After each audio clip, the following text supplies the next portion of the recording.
Hey, and welcome back to our fifth show, and I am sitting here with Rhonda, A.K.A. The Jewelry Lady. Today, we're going to talk a little bit about the research out on the internet. You will find it exciting, so stick around. See you soon. Welcome to our journey into pain medicine, a show about combining chronic pain management and the powerful tools for pioneer treatments.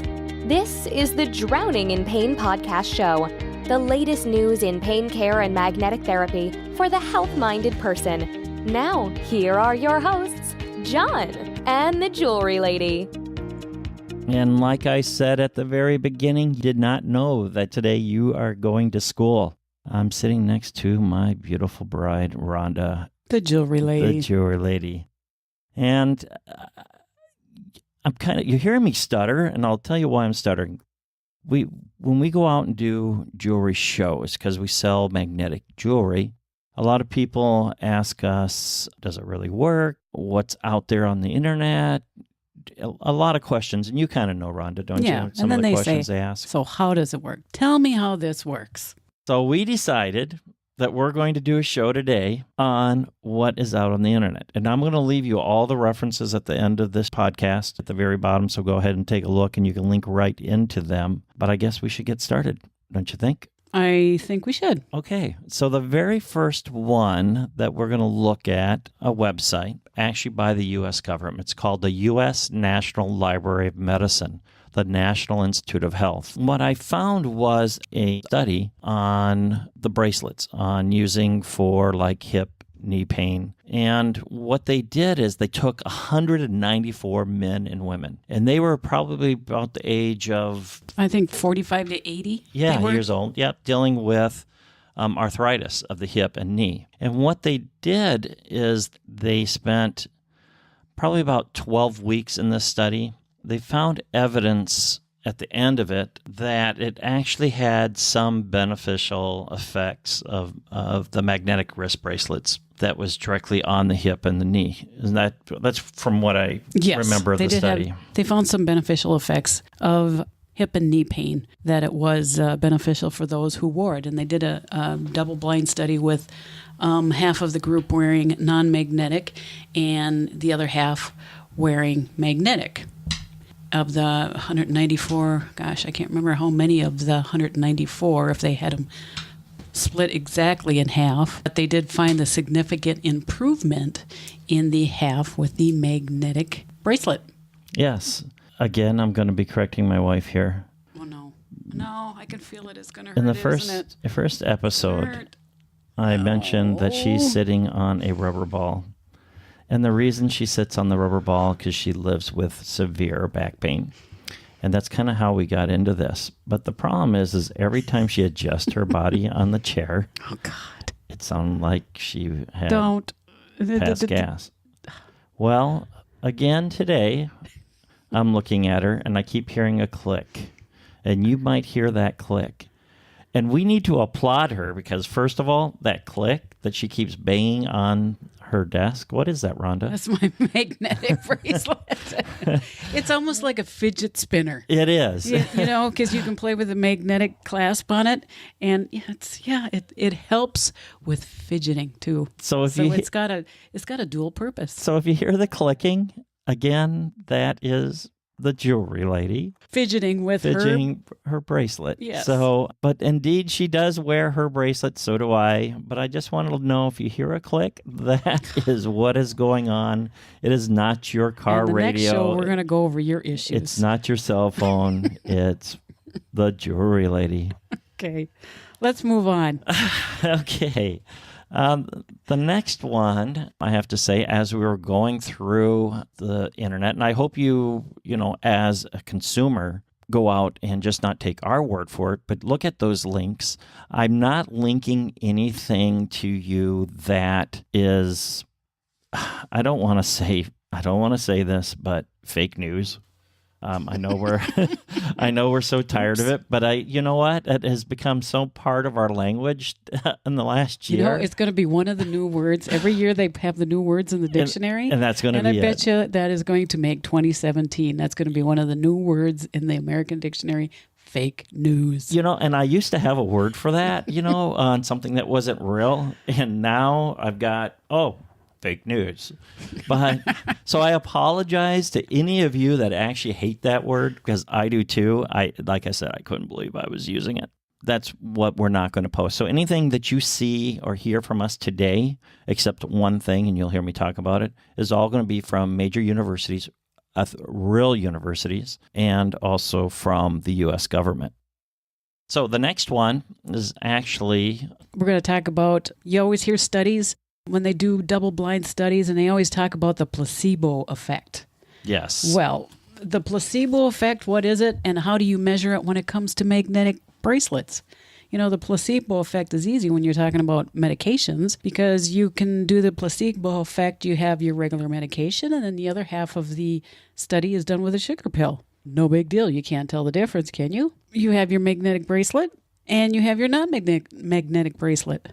Well, it's obvious. One sticks and one doesn't. It's pretty hard to do the placebo effect because you're going to know which one you have that's not the magnetic one. So it's kind of hard to do a blind study with that. So you're losing the I don't know effect of which trial I'm on. You kind of run into problems with your study when it comes to doing these types of studies, but you got to do what you can when you're doing these, and I think that's why sometimes in these studies, when we go out on the internet and search, that we see some of the negative results. And negative results out on these studies for bracelets is really that there's no results, that they can't determine if the bracelet is 100% effective, and they can't determine that it's not.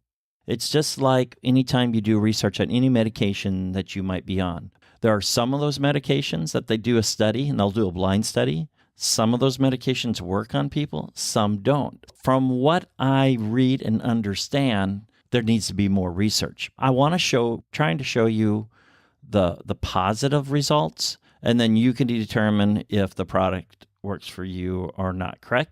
Correct. Okay. Correct. So despite all the negative results in these clinical trials you hear from all these places, again, it's not wise to rule out entirely the effects of the magnetic bracelet because of the placebo. But they did say there was a York University did a study, and it was in regards to the placebo effect. They did 3 different studies, and they did state in there that they did measure the pain was lowest in the standard magnetic group. They did a standard magnetic group and a non-magnetic group. They did indeed see significant effects were found in the 2 studies that had the standard magnetic group, that they had significant lower pain levels. Even despite the placebo effect, they still were out of the 3 studies, they still were able to find some positive benefits from it. Absolutely. I know. I guess you can find out I just lied to you. I said I wasn't going to speak about anything negative. Oh, gosh. I know. Nothing about you this time. I promise.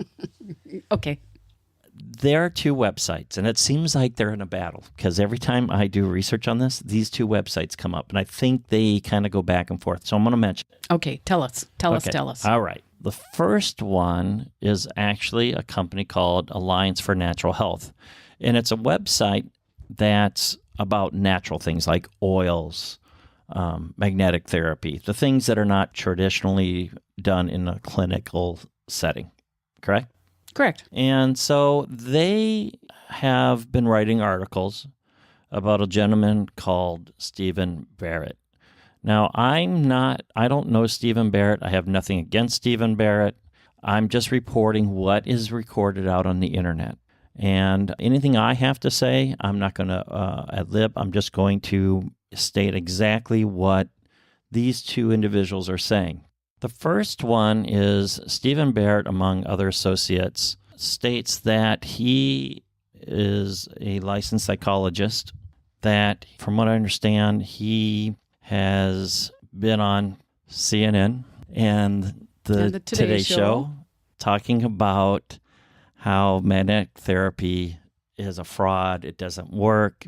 Bear in mind, if you go onto his website, he has not done any studies. He's basically going out researching, just like I am and Rhonda, that what universities and that, and he kind of piecemealed it and made a medical determination, because he does state he's a medical doctor. But based on this other website who's done research on him, and I believe, from what I understand, he's also sued individuals for slander because he is not a licensed doctor. When he has given his opinion, he's doing it without a medical license. Keep in mind when you read his research and read his studies, his background, and go over to the Alliance for Natural Health. They have a whole article on him. And so you make your own opinion, not what I have to say, what Mr. Barrett has to say, or the Alliance for Natural Health. You have to go and make that opinion or thoughts for yourself. But that's all I want to say. I don't want to give either website too much credit. I just want to put it out there that so you have all the information that you need. Yes, you got all sides of the story. All right. That being said, that is the first half of our two-part series about what the U.S. government and major universities are saying about magnetic therapy. If you enjoyed what you heard, download the next episode, and we'll see you real soon. This has been the Drowning in Pain podcast show. Want more? Check out our latest shows about pain management on iTunes. Join us next time for another episode with John and the Jewelry Lady about pain care and magnetic therapy for the health-minded person.